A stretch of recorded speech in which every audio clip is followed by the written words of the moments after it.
Nasaan ba siya ngayon? Yun ang tanong natin. Tayo pa siya eh. Nasaan ba siya ngayon? Yun ang tanong natin. Nasaan ngayon ang Vice President?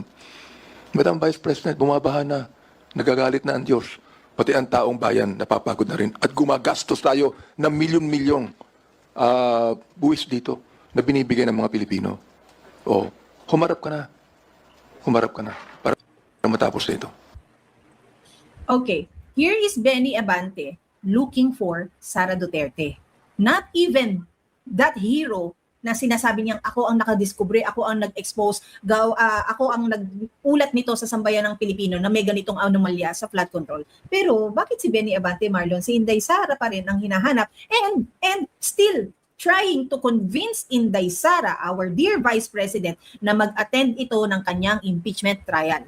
O Mr. Benny Abante, si Inday Sara ba ang pumirma ng pambansang budget? Si Inday Sara ba ang presidente ng Pilipinas? At si Inday Sara ba dapat ang magmando ngayon sa NDRRMC? At siya rin ba dapat ang kumastigo ngayon sa mga alter ego ni Bongbong Marcos na sila Vince Dizon? Ano rin hilaw din ang utak ng pastor na to, tapos gagamitin nito yung salita ng Diyos. Benny Abante, yung pinapasok mo, yung pinagduduldulan mo na impeachment trial, impeachment complaint kay BP Sara Duterte, wala na hong tagos sa mga kababayan natin yan. Ang tunay na tumatagos dito, yung korupsyon sa flood control scandal at yung korupsyon sa mismong administrasyon ng amo mong si Bongbong Marcos. Tatandaan mo ha, ano na ang lobo? Ano na ang paglobo ng ating utang sa bansa? Na every year, Marlon, yung hinihingi nating budget is not even enough to pay for the existing utang ng bansa. Di ba? Tapos, paparating ang 2027 budget. And we all know that the 2027 budget is the election budget. Yun naman sa klapam no? Overspending, sobra-sobra yung pangungutang natin, sobra-sobra yung nakawan, at kulang na kulang sa tunay na proyekto. O zero project nga ito pa. Wala tayong nakita. May mga inaangkin siyang proyekto pero hindi kanya. Ang dami nang naubos na pera, limpak-limpak na trilyong piso na. Pero wala tayong nararamdaman na nagawa ng Marcos administration. Ang ipinagmamalaki nila yung ayuda. Ayan ngayon ang ayuda. Ngayon kayo mamigay ng ayuda sa mga kababayan natin na nabiktima ng baha saan mang panig ng bansa. Pero bakit instead of ayuda, kinailangan na stuffed toys ang kailangang ipamigay? Because Marlon, they're trying to compare na yung stuffed toy daw, meron siyang mas emotional comfort na ibinibigay. Because you can hug it, di ba? Sa mga nabiktima ng baha. Because emotional attachment ang sinasabi nila or comfort, kasi gusto nilang ikumpara ito kay PRRD na bumisita sa ospital ng mga bata na mayroong sakit na C, di ba? At namigay ng lollipop, Marlon. Yung pong sitwasyon, hindi yung pinamigay ang ating tignan ha, yung sitwasyon. Yung sitwasyon sa baha, kagagawan yan ng pagnanakaw ng administrasyon ni Marcos. Dinala mo dyan indirectly yung mga nasalanta na merong mga miyembro sa pamilya nila na bata. Tama? Yung nasa ospital, hindi kasalanan o hindi dinala ni PRRD yung sitwasyon ng mga batang yun na sila ay ospital. Diba? So bakit ninyo ikukumpara ang stuffed toy sa lollipop? So ibig sabihin din na to, Marlon, ginagaya ninyo yung mga ginawa ni PRRD dahil ito ay relatable sa taong bayan. Ibig Diba? sabihin nito, Pam, pang-optics lang to. At ibig sabihin nito, hindi sincero yung ginagawa yan ni Bongbong Marcos. Kaplastikan yan at talagang for the show. Talagang para lang makunan lang ng media at maipalabas nila, pang-propaganda na naman ito. Okay na yan. Bigyan mo ng stop toy. Kung binigyan ni PRRD ng lollipop, okay na yan. Pero after stop toy ka na lang, pagtapos ng stop toy, wala ka nang gagawin. Ang hinahanap po ng taong bayan dito, yung makita yung tunay mong galit, yung makita yung i-assert mo, yung talagang asan na punta ang pera, hanapin mo. Ba't hindi mo hinahanap? Kasi kasama ka sa nakinabang, sa mga pondong yan? Kasi kasama ka sa hatian? O mas malaki pa ang hati mo? Yun ang problema eh. Binabaha na at alam mo, ang dami ng perang nagastos na Google at pinagkagastosan pa, wala tayong makitang pinapanagot nyo. Wala tayong makitang dapat may makulong dito. Mag-iisang buwan na, Pam. Isang linggo na lang halos.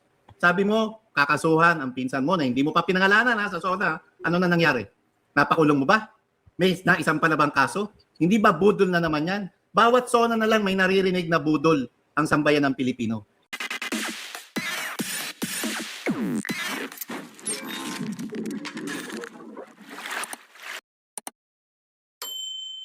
Well, maliban siya sa kwentong yan, no? That's why, yung backstory na yan is because alam ko ang eksena ng baha, Marlon. Alam na alam namin yan. Pumapasok kami sa eskwelahan noon, meron na kaming bit-bit na tsinelas. Dahil alam namin, paglabas namin, susuong ka talaga sa sa baha. Pero, hindi kasing lala ng baha, meron tayo ngayon. Tama sinabi mo, Pam. No? Ako, sa Santa Mesa naman, yung street namin, Quezon City area na yung boundary, yung street namin, hindi binabaha yun. Medyo maayos yung lugar. Kasi palibasa, yung kabilang kalye namin, Maynila, saka doon talaga ako nakikipaglaro, nandun halos mga kaibigan kababata ko. Doon binabaha, Pam. And na-experience ko ng gusto yung baha sa Malabon. Nung natira naman ako sa Malabon, sa may Merville. Actually, tansa na botas na yun. Pero ang daan nun, sa may Pangulo, sa Gasak. Eh, yun talaga, Pam. Bago ka pumasok sa subdivision, magbabandiklak yung kotse mo. Kasi dadaan yung, doon sa gate, nandun yung lulusong yung, talagang dadaan sa baha yung sasakyan mo. Hanggang pag-uwi, baha pa rin. At tubig alat yun, Pam. Tapos, ang catch dito, hindi lang doon sa lugar na yun. Ang Malabon, alam naman natin, bahain yan. At doon nga ako natuto, Pam, sa kalendaryo, may nakikita tayong high tide sa low tide. Kasi doon mo makikita. Pag high tide, yung dagat, tapos sinabayan ng malakas na buhos ng ulan, eh asahan mo, mas malaki ang tubig baha. Kaya lang, sa Malabon, maintindihan mo kasi katabi sila ng katabi sila ng dagat eh. 'Di ba? Kaya nga may dagat-dagatan din eh, yun sa may bandang letre na nireclaim. Ang problema ngayon, eh hindi na lang Malabon nabotas yung binabaha at hindi na lang rin Metro Manila. Luzon wide dito sa atin at pati sa Visayas and Mindanao. Na nangyayari ito sa kabila ng bilyon-bilyong pisong pondo na pinaglalagakan para maisaayos sana sa pamamagitan ng flood control projects. Totoo rin yan, Marlon, kasi yung 5,500 flood control na sinabi, it was not imagined, ha? It was not imagined overnight para sabihin mo sa iyong zona na meron kayong ganon. That means to say, there is no perfect administration. There's not a perfect president. There's just someone we truly adore because relatable sa tao. Nalalaman kung ano ang hirap ng mahihirap, ano ang sarap ng pagiging mayaman, pero mas pipiliin na dito ako sa tao na nag-upo sa akin. Nakita natin yon kay PRRD. Pero hindi natin mahanap kay Marcos. Wala ako, Marlon, ikaw ba, kahit nung nasa campaign headquarters tayo, wala akong nakita, lalo ako, Marlon, nakakalapit ako eh.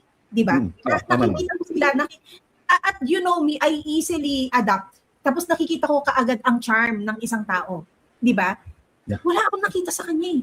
Mas nakita ko pa, mas nakarelate pa ako kay Attorney Vic na mimistisuhin, na laging, alam mo yung maayos ang pananamit, di ba? Kasi minsan, kaka-insecurean mong lumapit eh, kasi, kakatakot social to. Yung ganun, di ba? Si Marcos na ang simple-simple, kayo Manggi and all, hindi ako nakarelate sa kanya.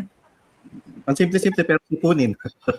Si Attorney Vic Marlon, makita mo, lawyer, abogado, alam mo yung matatas magsalita sa harap ng media. Yung ganyan, pag nakasalubong mo sa hallway, ay tumabi ka na, di ba? Yun yung ganong impression. Pero with him, yung, good morning, tapos, nandito ka na ba sa HQ? Kailangan ko ng tulong dito sa taas. Na hindi ka minamandohan na parang, tumulong ka dito sa taas. Laging may pakiusap.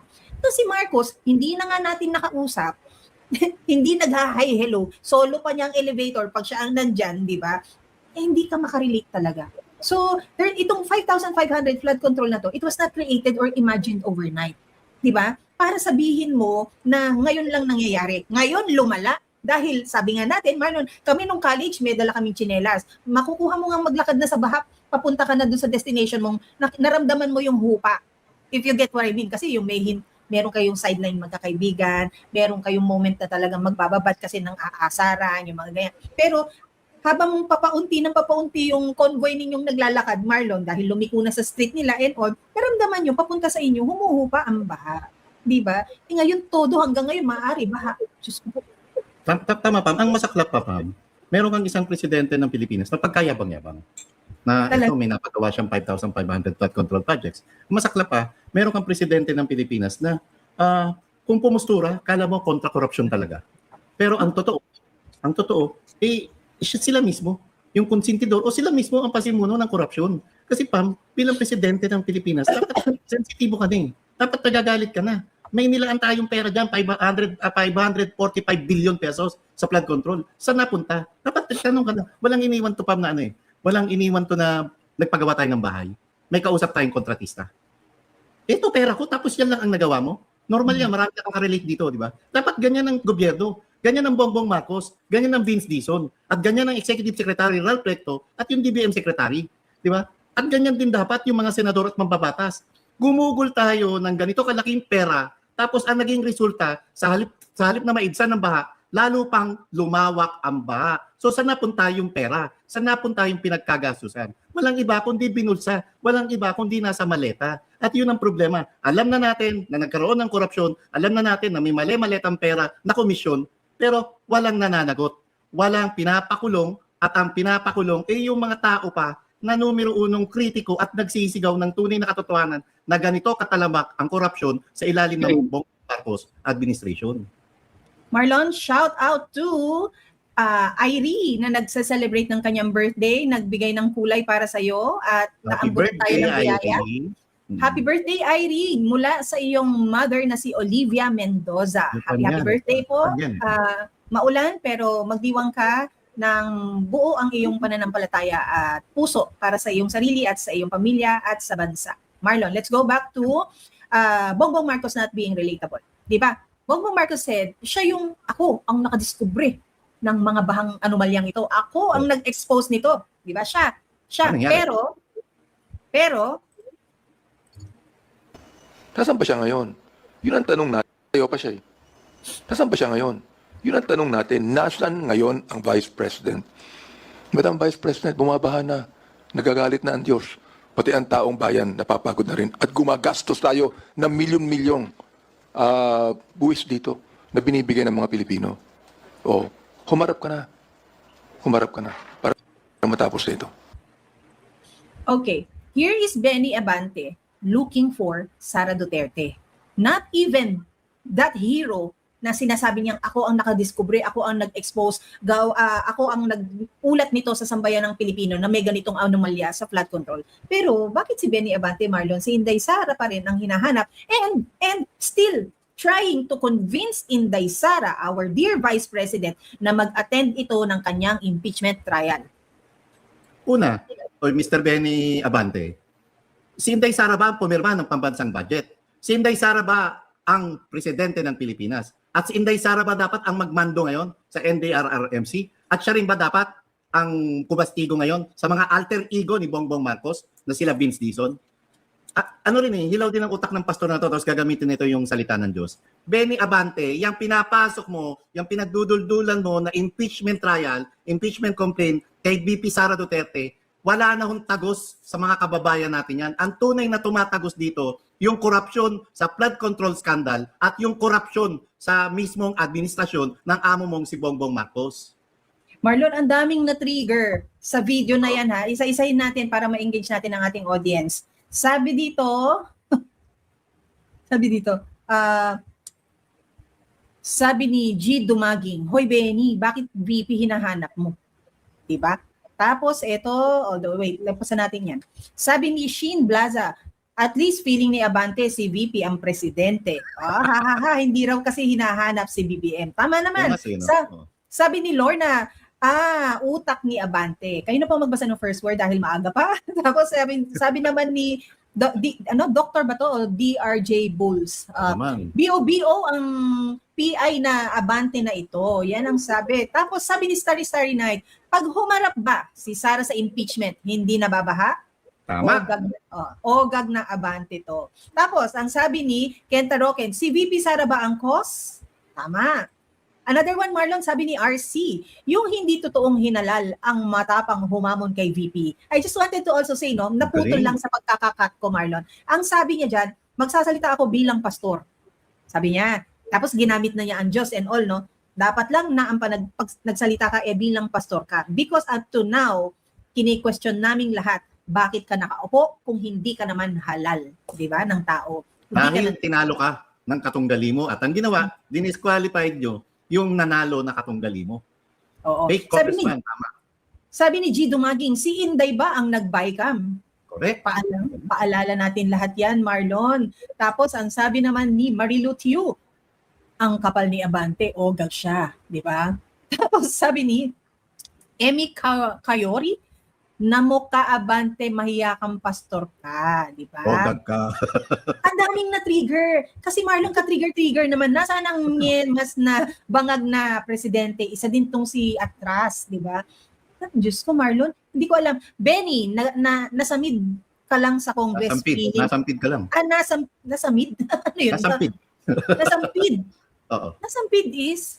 Parang ano ka lang dyan, Sausaw? Ay, saling pusa? hindi naman talaga totoong kasali ka. Oo Kasi nga. nga hindi ka nanalo di ba? Benny Abante, ipaliwanag mo muna bakit ka nanalo. Tama. Bago mo hanapin si Inday, ang dami, no? Magbabasa tayong muli mamaya. At saka yung naghahanap, hindi na nanalo, sinalbahe pa yung katunggali niya. Ibig sabihin, walang boto. Ang hinahanapan niya, may 32 million boto mula sa mga kababayan natin. Totoo nga, Marlon. Sabi niya, RC, harapin mo si Inday sa kulungan sa 2028 dahil we all know Inday will, 'di ba? Sabi nga niya, ang vice presidente niya ang under her leadership ang maglilinis talaga kung sino ang kurap at siya ay kikilos para maglinis ng kalat na iniwan ni Marcos. Yan, ano-ano mga kalat na yan, Marlon. Tatandaan mo ha, ano na ang lobo? Ano na ang paglobo ng ating utang sa bansa? Na every year, Marlon, yung hinihingi nating budget is not even enough to pay for the existing utang ng bansa, 'di ba? Tapos paparating ang 2027 budget and we all know that the 2027 budget is the election budget. Yeah. Nakakatakot 'yan. Tatandaan at dapat ito bantayan natin. Ang dami-dami nilang pinapasok na mga issues. And for all we know, Marlon, itong pagbaha na 'to kahit papano blessing nilang nakikita dahil nakakalusot sila at mailulusot nila kung ano yung gusto nilang masamang gawin sa budget ng 2027 na paparating na this September. Yun naman sa Clapam, no? Overspending, sobra-sobra yung pangungutang natin, sobra-sobra yung nakawan, at kulang na kulang sa tunay na proyekto. O zero project nga ito, Pam. Wala tayong nakita. May mga inaangkin siyang proyekto pero hindi kanya. Ang dami nang naubos na pera, limpak-limpak na trilyong piso na. Pero wala tayong nararamdaman na nagawa ng Marcos administration. Ang ipinagmamalaki nila yung ayuda. Ayan ngayon ang ayuda. Ngayon kayo mamigay ng ayuda sa mga kababayan natin na nabiktima ng baha saan mang panig ng bansa.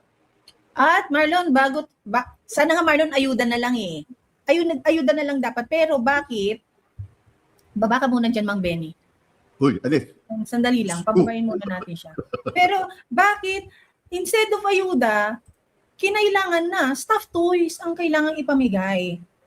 Because Marlon, they're trying to compare na yung stuffed toy daw, meron siyang mas emotional comfort na ibinibigay. Because you can hug it, di ba? Sa mga nabiktima ng baha. Because emotional attachment ang sinasabi nila or comfort, kasi gusto nilang ikumpara ito kay PRRD na bumisita sa ospital ng mga bata na merong sakit na C, di ba? At namigay ng lollipop, Marlon. Yung pong sitwasyon, hindi yung pinamigay ang ating tignan ha, yung sitwasyon. Yung sitwasyon sa baha, kagagawan yan ng pagnanakaw ng administrasyon ni Marcos. Dinala mo dyan indirectly yung mga nasalanta na merong mga miyembro sa pamilya nila na bata. Tama? Yung nasa ospital, hindi kasalanan o hindi dinala ni PRRD yung sitwasyon ng mga batang yun na sila ay ospital. Diba? So bakit ninyo ikukumpara ang stuffed toy sa lollipop? So ibig sabihin din na to, Marlon, ginagaya ninyo yung mga ginawa ni PRRD dahil ito ay relatable sa taong bayan.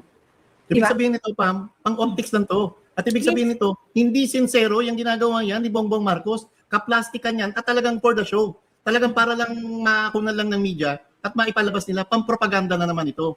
Okay na yan. Bigyan mo ng stop toy. Kung binigyan ni PRRD ng lollipop, okay na yan. Pero after stop toy ka na lang, pagtapos ng stop toy, wala ka nang gagawin. Ang hinahanap po ng taong bayan dito, yung makita yung tunay mong galit, yung makita yung i-assert mo, yung talagang asan na punta ang pera, hanapin mo. Ba't hindi mo hinahanap? Kasi kasama ka sa nakinabang, sa mga pondong yan? Kasi kasama ka sa hatian? O mas malaki pa ang hati mo? Yun ang problema eh. Binabaha na at alam mo, ang dami ng perang nagastos na Google at pinagkagastosan pa, wala tayong makitang pinapanagot nyo. Wala tayong makitang dapat may makulong dito. Mag-iisang buwan na, Pam. Isang linggo na lang halos. Sabi mo, kakasuhan ang pinsan mo na hindi mo pa pinangalanan sa SONA. Ano na nangyari? Napakulong mo ba? May naisang pa na bang kaso? Hindi ba budol na naman yan? bawat zona na lang may naririnig na budol ang sambayan ng Pilipino. Hindi ka ba mananawa? At tama yung tama yung post kahapon ni Attorney Vic Rodriguez sa Facebook niya. Puntahan niyo po, i-share niyo po, ang ganda ng pagkaka-caption. Nasaan ang hiya niyo? Nasaan ang hiya mo, Bongbong, na ikaw pa nagsabi last year na mahiya naman kayo? At tama rin yung sinabi ni Vice President Sara Duterte na bandang huli, gustong makita ni VP Sara kung gaano kawalangya ang Bongbong Marcos bilang presidente ng Pilipinas. Pero hanggang saan yung dulo ng kawalangyaan, Marlon? Para manatili Tulad tayo. pa, tulad pa. Sorry.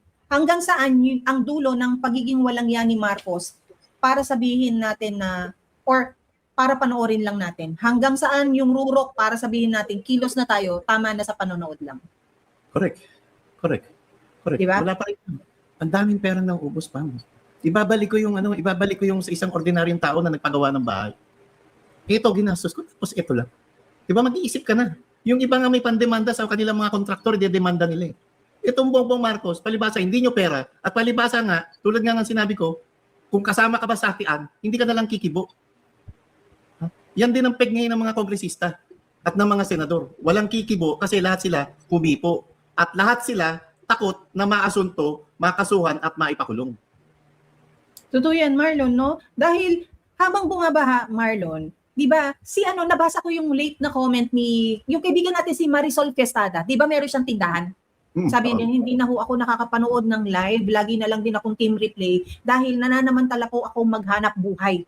Ibig sabihin, Marlon, yung survival, hindi ko sinasabing gano'n yung sitwasyon niya, no? Maraming Marisol sa ating mga, mga kababayan na sinasamantala yung mga pagkakataon na makapagbenta or makapaghanap buhay. Marlon, ito na ibalik ko lang. Doon sa kahabaan ng Espanya na yan, Marlon, yung baha na yan na nilalakad namin nung college. Marlon, meron dyan mga nagbabayanihan na dahil alam nilang estudyante, mga naka-leather shoes, mga nakapalda ang mga babae, maaaring isang set lang ang uniform, masama ang panahon, hindi makakapagpatuyo and all, kumikita yung mga kuya nating, sabihin na nating tambay, no? Yung mga kuya natin, dahil sila naman yung gumagawa ng improvised na tulay. So from point A, Marlon, to point B, dadating ka dun sa point B na hindi ka nabasa, pero syempre may ambag ka. Ambag mo, 5 piso, 10 piso, o kung ano lang ang barya na meron ka. Nagkakaroon ng kahit papano hanap buhay. Pero, Marlon, yung mga magsasaka natin sa Benguet, ano ang solusyon? This is another, Marlon, this is another issue. Ano na yung mga na-unearth natin na, although hindi na-unearth it's a visible issue na hindi pinag-uusapan. Flood control. Issue na yan, years, 2-3 taon. Yung basura na lumitaw lately, ibig sabihin marami ang basura. Pero ito, Marlon, yung mga magsasaka natin sa Benguet na mas pinipiling itapon sa kalsada ang mga produce nila dahil lugi. Mas mahal pang iangkat mo pababa ng Benguet para sa mga merkato dito sa Kapatagan. Tinatapon na lang nila. Tama sabi mo, no Pam, no? Mas mahal pang iangkat. Alam niyo tinutukoy ni Pam na mas mahal pang iangkat? Yung gasolina, yung crudo. Paano iangkat yan? Paano ibababa yan? Na tinansya nila, syempre nag-mathematics yan, ito ang gagastusin na gasolina crudo tapos may bebenta yan ng mura. Lugi na lang itinatapon. Yan ang malungkot na katotohanan. Ang daming nagugutom. Ang dami palang sobrang pananim na mga na-harvest. Nasaan ang gobyerno? Bakit pinapahintulutan yan at pinapayagan yan? Nung pinakita mo sa akin yung Pam, sinabi ko kahapon sa'yo agad, diyan kailangan yung barangay empowerment. Dapat si barangay, alam nila sa kanilang lugar kung sino-sino na ang for harvest na mga gulay for harvest ng mga pananim, kung ano pa yan, o kung mga livestock products. Tapos si barangay ang makikipag-coordinate sa LGU. At si LGU naman ang makikipag-ugnayan sa national government. Ang problema, walang gobyerno na nagpapatupad nito kasi wala silang kita at barya ang nakikita nilang komisyon dito, kaya hindi nila pinagkakaabalahan ng pansin para sana yung mga ganitong klaseng harvest ay mapunta sa tama. At pag maraming harvest, Pam, mura ang bilihin. Mm-hmm. Tama. Pagdating ng Metro Manila, Benguet yan. Pagdating ng Maynila, edi mahal na naman ang gulay. Kung dumating sa Maynila yan, edi nagmura sana sa dami ng stock. Ang problema nga, walang gobyerno kasi tamad ang Pangulo at walang malasakit mismo. At wala siya nakikitang komisyon. That was your magic word, Marlon Kapag walang pera, hindi nila tititigan, hindi nila tututukan, and they will scrap it out at sabihin walang pera siya. Remember, Marlon, yung .gov.ph na cloud services na na hindi binadgetan? Kasi hindi mo nga naman makurakot, bakit mo babudgetan, di ba? Ito Marlon, di ba? May nagsabi dito sabi ni Wonder Mom, tapos puro import ang gawain ng gobyerno. Mismo, kasi sa importation, merong komisyon. Sa importation, meron na namang parte-parte at meron si Korea, saka sino yung isa, meron ako dyan, Korea. Di ba? Mismo, natumbok mo. Si Patty at si Eddie. Wonder Mon. Di ba? Si Eddie at si Patty. Totoo, Marlon. Ito, no, pechay ito, di ba? Mga pechay or maaaring mga ano yan, lettuce. Pechay. Yung pula pa pechay. man yan. Carrots, Ay, oh. ito, carrots. Carrots ito, Marlon. Marlon, ikaw mahilig ka mag-grocery, no? Pumunta ka sa grocery, sa gulayan, puro imported. Ang dami pala natin sa Benguet. Diba? Tapos Marlon, yung computation na ginawa mo, Benguet to Manila, pababa. Tapos sabi mo, bibilhin ng mura. Lugi pa yung computation mo kasi aakyat ulit ng Benguet yan. Aakyat ulit yung yung truck delivery. Buti sana kung may papanik ng Benguet, may kakarga galing Maynila. Dapat ganun yung di ba? Ganun ang napakasimpleng sistema. Pero kasi wala nga gobyerno. Secretary Laurel, ano ginagawa mo? Dapat pare-pareho kayo. Alam mo, sa totoo lang, dapat talaga itong mga cabinet official, sabay-sabay kayo hair follicle drug test, kayo nila Ralph Recto, para naman nasa katinuan ng isip nyo. Hindi ko sinasabing nagpupulburon din kayo, pero para lang mapatunayan, matino kaming alter ego ng presidente ng Pilipinas. Sabay-sabay na kayo, sama-sama na kayo, ni Executive Secretary Ralph Recto, Secretary Laurel, sir. Ewan ko, Marlon, kasi doon yung sa barangay empowerment na sinasabi mo, Marlon, empowered naman. Pero, ang makipagsanib puwersa sa kalokohang ginagawa ng administrasyon nasyonal. Kasi nga, yan ang dahilan bakit ayaw nilang election, di ba, ng barangay level. Tama, Pam, empowered sa politika. Ginagamit nila to para lang sa politika. Pero yung tunay na public service, walang nararamdaman hanggang sa grassroots level. Tapos aaray ang palasyo, Marlon, na sinasabing bugbog ang bansa sa fake news. Nasaan po ang fake news sa sitwasyong nakikita natin ngayon? Marlon, nasaan ang fake news na kahapon namumula ang kakalsadahan? Ito sa Marcos Highway. Saan ba Marcos Highway? Marikina? Antipolo, ano na yan? Okay. Yan sa Marcos Highway. Marikina side, correct ako. Yan ang Marcos Highway namumula sa traffic dahil hindi makausad ang mga sasakyan, maaaring yung mga nandun sa unahan na parte, dahil baha. Ayaw ngang i-risk na masira ang sasakyan dahil ang sasakyan ngayon ay isang need para to transport you from place A to place B. Tingnan mo Marlon, nasa ng kasinungalingan? Ito ang UST. Ay, ewan ko kung napasok mo ang UST. Alma mater niya yan, Pam. Alma mater niya yan, yung UST. Alam ko, graduate ng UST, yung babaeng palengkera. Sorry. This is UST, Marlon. And this is bunga dito ng UP sa PhilCOA. Look at that, Marlon. Tingnan nyo naman yan. Tapos ito, Marlon, ito, sayang lang, ito yung kanto kung saan kami mamamalengke, Marlon, ng college. Yung street before that, yun yung street namin nung kami ay nasa kolehiyo. This is along Espanya, Trabaho Market side. May ganyan na pala ngayon sa Trabaho Market. Oo, dati lumang sinihan dati yan na hindi na operational. Pero mas maganda na rin na ginawang ganyan kasi may ilaw. Nung kami, panahon namin, medyo nakakatakot yung area na yun kasi nga, madilim, di mo alam kung sino susunggab sa'yo doon, di ba? But this is along Espanya. Di ba, sino ang apektado, Marlon? Mga estudyante. Di ba? And yung anak ng ating kaibigan, si Alma Mamosto, isa sa admin natin, Marlon. Ang anak, mag-isa na lang sa hallway halos ng kanyang school. Hindi makalabas-labas dahil nga baha. At yung anak niya, Marlon, may ginagamot na may allergy sa balat. Di ba? Marlon, kapag meron kang, in a layman's term, sumuong ka sa baha, gagalisin ka talaga, Marlon. Di ba? Paano kung may existing skin condition ka, tapos lulusong ka na sa napakaruming baha? Di ba?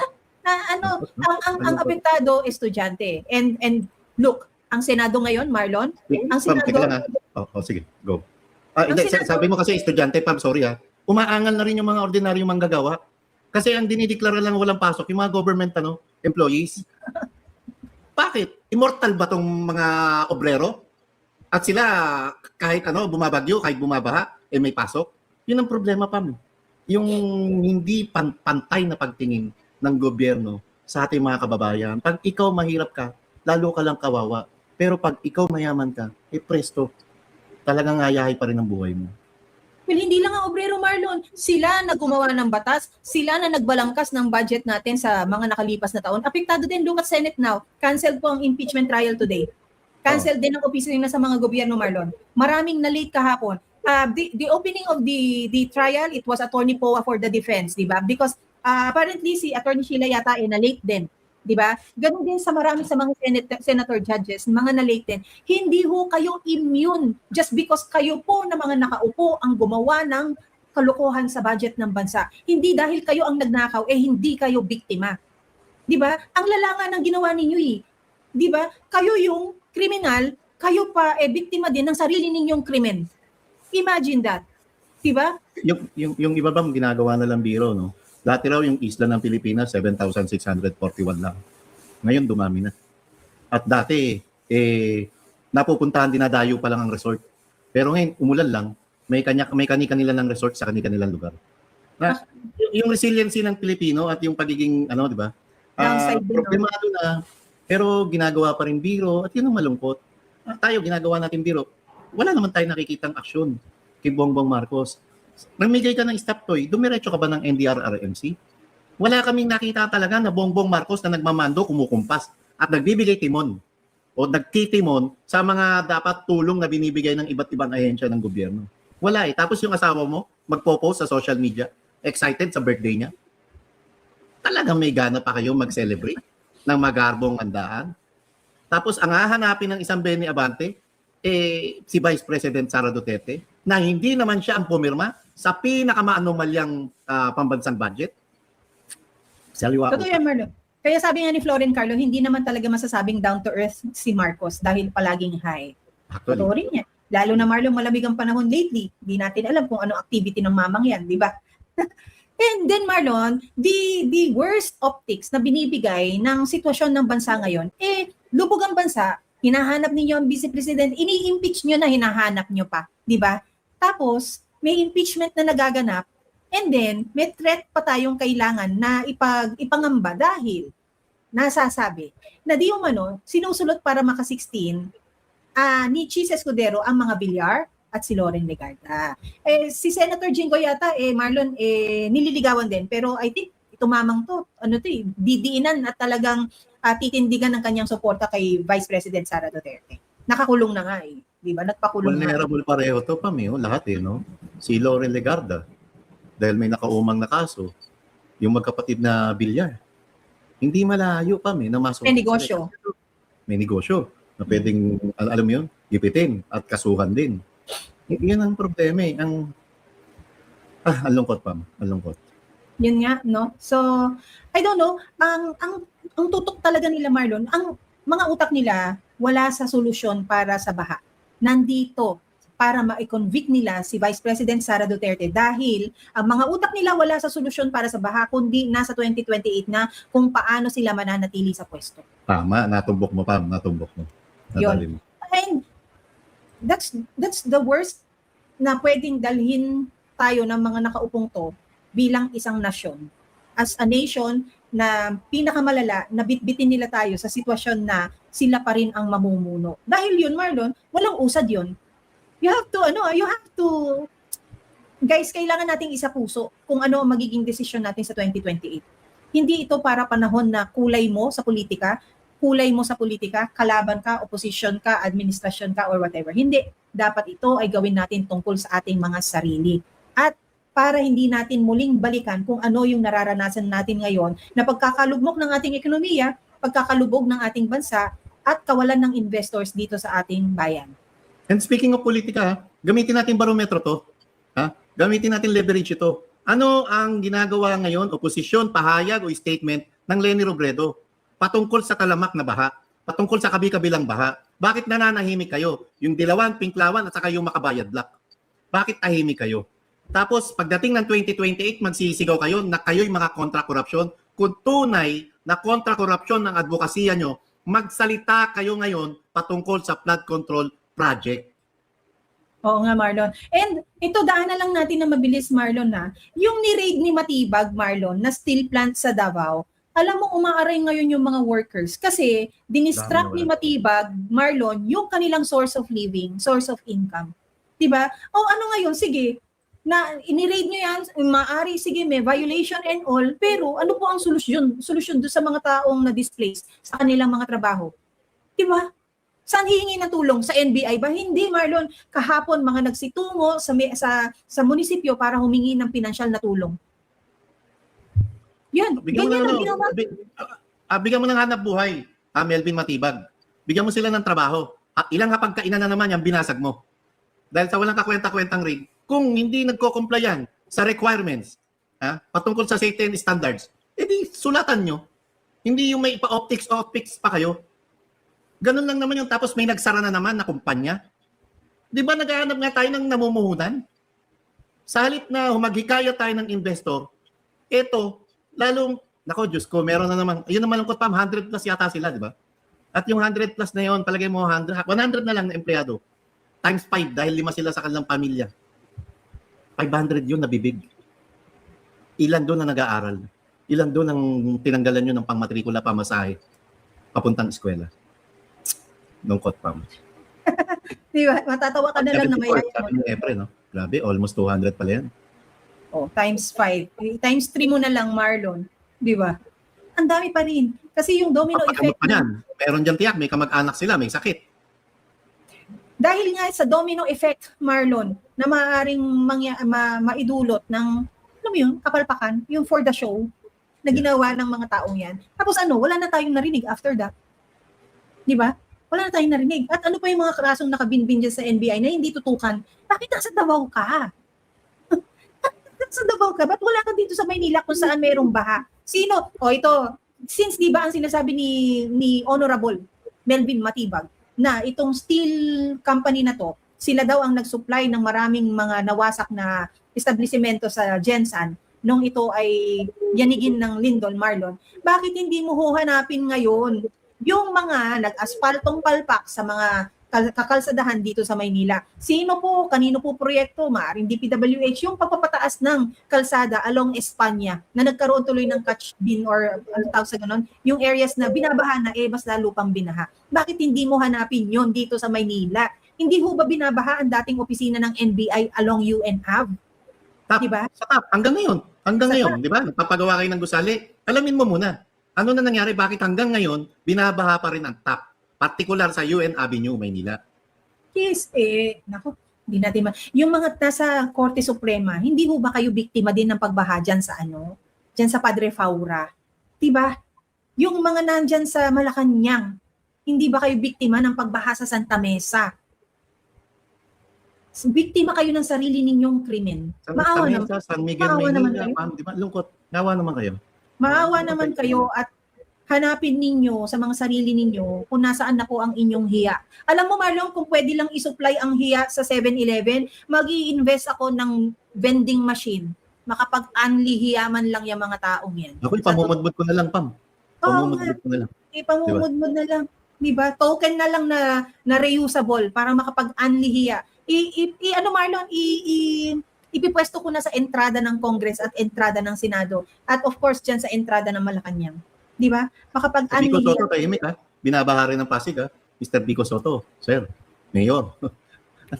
Grabe dito makikita sila pagdating ng 2028, ang ingay na naman nila. Sila raw ang kontra-corruption. Ngayon kayo mag-ingay. Ngayon nyo pakita na kayo ang oposisyon. Marlon. And kudos sa speaking of opposition ha, nakakabilib ang Congressman Egay Erice ng Caloocan saka Congressman Toby Chanco ng Navotas. Hindi sila Duterte aligned congressman ha, pero grabe naman yung ginagawa nilang pakipagdebate ngayon sa plenaryo hinggil sa binabalangkas na budget. Grabe. Oh, Marlon, you said, sinabi mo binabaha ang Pasig pero kawawang-kawawa din ang Quezon City. Areas such as Tomas Morato na maayos na area, malinis na area. Del Monte Avenue pa, yung Talayan. Yes, Quezon City. Binabaha, lubog na lubog, kawawa ang mga tao. Diyos ko po, mahiya naman kayo. Mahiya ka naman, Bongbong Marcos. Bumangon ka dyan, huwag kang excited sa birthday party ng iyong asawa. Dahil Marlon, kung ako ang first lady, sa ganitong sitwasyon, walang party. Walang party. Mahihiya akong mag-party. Di ba? Doon mo masusukat yung papakinggan kanila, Pam. I will never be a first lady. Pinakinggan ako. Hindi, Marlon, yun ang sukatan ng hiya eh. Diba? Yun ang dapat maging sukatan ng hiya mo, yung hindi ka mag-party dahil sa labas ng bakod ng palasyo mong bahay, lubog ang bansa. Totoo, Pam. Diba? Totoo. So dapat ang mga live king crabs, dyan po kayo sumugod dyan sa palasyo at kagatin nyo po yung mga tao magpa-party dyan. Ganun lang naman. And speaking of Maynila pa, meron din sa mga barangay ni Benny Abante ang binabaha. At ang balita ko, mahigit 100 pamilya na yung nilikas. Diba? Benny Abante. Tapos, Sa distrito mo, sa Maynila. si Inday Sara pang hinahanap mo, bakit hindi mo ipresenta ang sarili mo? Diba? At maging solusyon ka sa problema. Hindi yung kung sino-sinong hinahanap mo, Mang Benny, pambihira ka naman. Then, Nasaan ang muli, hinahanap? wala pa rin tayo nakikitang EDCA. Tulong ng EDCA. Parang G.I. Joe. Pero Marlon, surprisingly, alam mo kahapon, galing tayo ng airport, no? Actually, nagulat nga ako kasi may SWAT presence. SWAT ba yung mga yun? Yung sinend ko sa'yo? Yeah. Bakit? Is that normal sa airport? Tingin ko, alam ko may talaga naka-detailed. Pero yung palakad-lakad doon, unusual yun. Kasi dapat nakaposte lang sila. Ako naman, may nakita ako bandang, kasi pare tayong galing sa airport, no? Sa ko ba napansin na may mga, yung pang yung mga pulis na pang disperse, nandun nakaposte sa bandang Villamor din. Sabi ko, saan papunta ko mga to? Ba't may mga hawak na transyon? Hindi natin alam. Yan, ganyan ang nagagawa ng kapraningan ng isang presidenteng walang itinanim na puso sa kanyang serbisyo sa bansa. Dahil kapag binigyan mo ito ng puso, Marlon, ma-earn mo ang tiwala ng tao. Hindi mo kailangan maging praning na kailangan mo mag-mobilize o magpadala ng kung saan na lugar ng mga forces na akala mo naman sa'yo loyal. For all we know, hindi rin nila gusto yung ginagawa nila at hindi nila mahal yung taong pinaglilingkuran nila. Di ba? Gusto ko makakuha ng report din, Pam, na yung mga kampo ng sundalo na pinasok ng tubig baha. Gusto ko rin makakuha ng report na yung mga simbahan na pinasok ng tubig baha. At may mga hospital na pinasok ng tubig baha. Yun ang masaklap di ba? At sana maramdaman ito kasi kailangan yung itong mga sektor na to na dating ang ingay-ingay kontra korupsyon, nakakabingi yung kanilang katahimikan. Bakit wala silang kibo? Dahil alam nila pagka binati ko si Bongbong Marcos ang makikinabang, Inday Sara Duterte. Hindi yan ang tunay na makabayan, hindi yan yung tunay na advokasya kontra korupsyon. Makasarili yung ginagawa niya. Yung pananahimik niya. Naku. Mabigat na ang ulap, pabuhos na naman ng ulan. Hindi naman natin alam, Marlon, kung yung mga nabaha kagabi pagkagising maayos na uli ang bahay. Hindi naman ganoon, di ba? Alam mo yon, normal na lalabas ng bahay para mamalengke. Mamamroblema pa yung mga yan kung may kakainin o wala, di ba? Remember yung bigas na nababad din sa baha. For all we know, baka ganun din ang sitwasyon. Hindi natin. Yung mga appliances na dinampan nila sa credit card, utang pa pang. Yung mga kotse na dinampan nila sa financing. Di ba? Mag-uumpisa paano pa nila ngayon mababayaran yung ngayon? Yun na lang muna. Abangan natin. So just to remind everyone po, kansilado po ang impeachment trial this morning ng 10 a.m.